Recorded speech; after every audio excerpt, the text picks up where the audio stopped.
Chapter 9. We waited, the clock ticking more loudly minute by minute. Jackie said. I wonder what's keeping Daddy. You know, Marcia said to Mrs. Sims, you really can go now. We can wait for Daddy by ourselves. I'm sure he'll be alone any moment. Don't be ridiculous, Mrs. Sims said. What kind of hostess would I be? Besides, it's probably against the law. Excuse me, Annie said abruptly. I need to go to the bathroom. Then Rebecca created a diversion by asking if she could have some more frosting, please. So Mrs. Sims didn't notice that rather than head for the bathroom, Annie raced straight for the back door. 5 minutes later, enough time for Rebecca to get frosting all over her frock. We heard that the sound of a horn honking loudly. It was the Hummer. Oh, that must be Daddy. Daddy, Jackie said as we all put on our coats, not even bothering to pick in the goodie bags Mrs. Sims handed us. Well, goodbye, Zinnia piped up. Happy birthday again. Mrs. Sims squatted out the back door. Has your father grown a mustache since I last saw him? Oh, yes, Jackie said. You know, friends. I should at least say hello to him. Mrs. Sims started for the door. Oh no, Jackie said. I mean, didn't Will say his father party is tonight? I suspect you'd want to hurry. And you still have packages to bring out to your car, out front. We'd hate to keep you, so. Goodbye again, Zinnia said. We rushed out before Mrs. Sims could say anything else. Then we buckled ourselves in and waited for her to totally and completely leave, meaning the parking lot as well.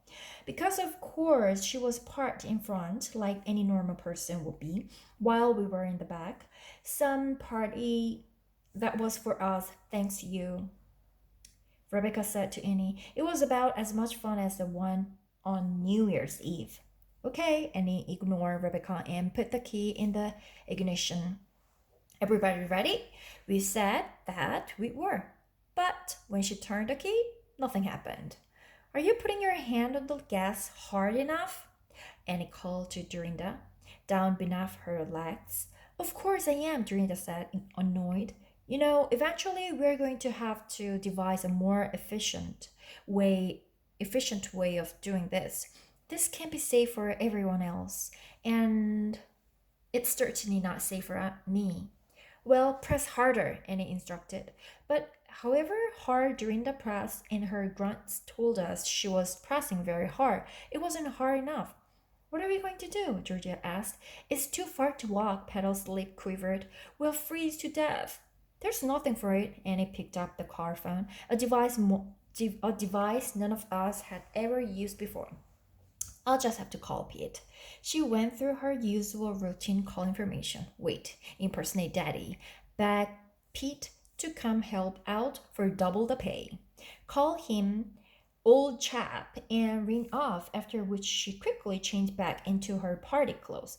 You look ridiculous, Rebecca said. Have I mentioned that before? Pretty much, Annie said. But we can't have Pete seeing me in my daddy driving the car disguise. He will know something is up then. Like he won't already, Rebecca snickered. That's not helpful, Annie said. Then as the snow started to fall gently, we all waited in silence for Pete to come. When he got there, we were hugely relieved. Kit's castle had closed for the day, and soon it would be dark. Hello, Aids, he said as we all got out to greet him. What seems to be the problem with the Homer? And where, by the way, is your dad? In the bathroom, Jackie said. Gone for coffee, Marcia said at the same time. Huh? Pete said. And here I thought you'd say he was in France. That's mommy, Zinnia said earnestly. earnestly는 굉장히 진지하게, 막 장난 아니고 정말 진지하게. Weren't you paying proper attention that time you came to visit us? Oh, right, Pete said. Well, while we're waiting for your dad to reappear from wherever he is, why don't I look at the car for you? which is what he did, moving to climb behind the wheel. But first, he said, the falling snow making his hair look like he had more salt than pepper in it now.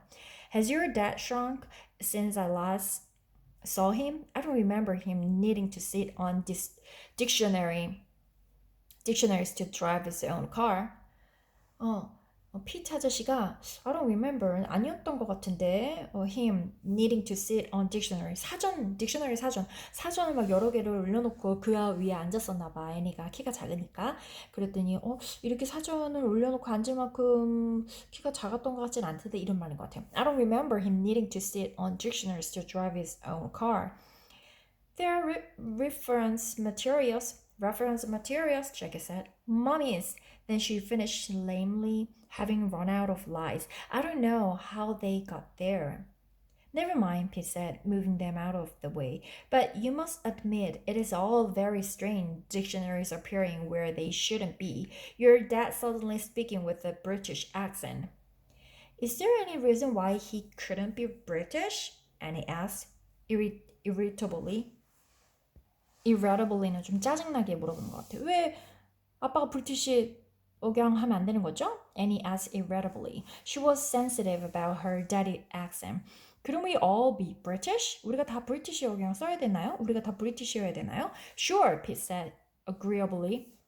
Enough as he moved the seat back. Why not? I mean, we do all sound sort of British when we talk. For all we know, we are in England.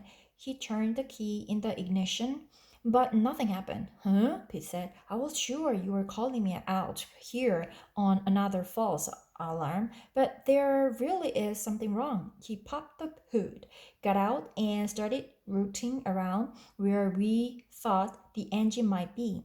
A minute passed, 2, 3, the sky getting darker all the while. At last, we heard a loud whistle. Pete's head popped up, and then his hand, and it was a long piece of black rubber with copper wire sticking out of it. What's that? Annie asked. Did the driver somehow break it?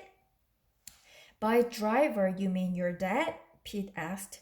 When Annie nodded, he went on. No, I'm afraid this is a case of sabotage. He eyed us all. First, you have me come out to the house when nothing is wrong with your car. And now you have me come out here only to find a car that's been tampered with. His gaze narrowed. Are you sure one of you doesn't have a crush on me and is trying to capture my attention? God, no, we all said at once. Do you honestly think, Annie said, raising herself up with the pride of an adult, that any one of us would do something like that? Pete studied us for a long time. No, he finally admitted. I suppose not. But then what? Annie said. That if it wasn't any of you, some other person did this. Someone wanted to make sure you wouldn't get home, or at the very least, that you'd be delayed. Do you have any idea who? No, we all said, but now we were worried. We had to get home. Please, Mr. Pete, Annie begged on our behalf.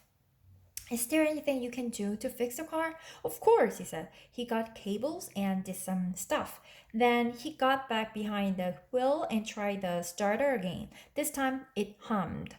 We don't know how to thank you, Annie said. I mean, with a check of course, but Daddy left the house today without his checkbook. No worries, Pete said. I've always trusted your dad, but he has been gone at the coffee bathroom for a long time. He paused, and I really wouldn't feel right leaving until he returns. Blasted adults. The ones you wanted to disappear on New Year's Eve and the rest kept sticking their nose in your business. Please, Mr. Pete, now Annie was begging in a way we'd never seen her do before.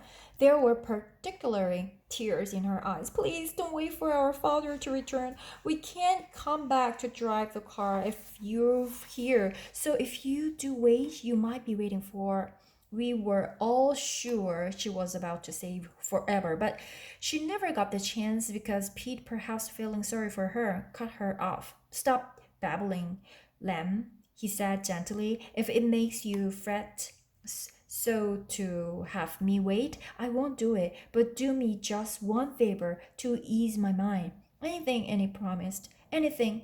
Pete disappeared inside his van again, then returned with two large wooden blocks to which he'd attached giant rubber bands. Here, he offered, holding them out to Annie. I have the feeling your dad has grown shorter since I last saw him. If he puts these on the gas and brake, he should have no trouble reaching them. Now there really were tears in Annie's eyes. Thanks, she said, rising up on tippy toes to lay a kiss on Pete's stubby cheek. You're the best mechanic ever. Thank you. Pete touched the place where he'd been kissed. Almost no one ever kisses me. Then he got serious again as he moved toward his truck, calling, and promised me one more thing. Anything, and he said again, anything. You still have any my number? He asked. We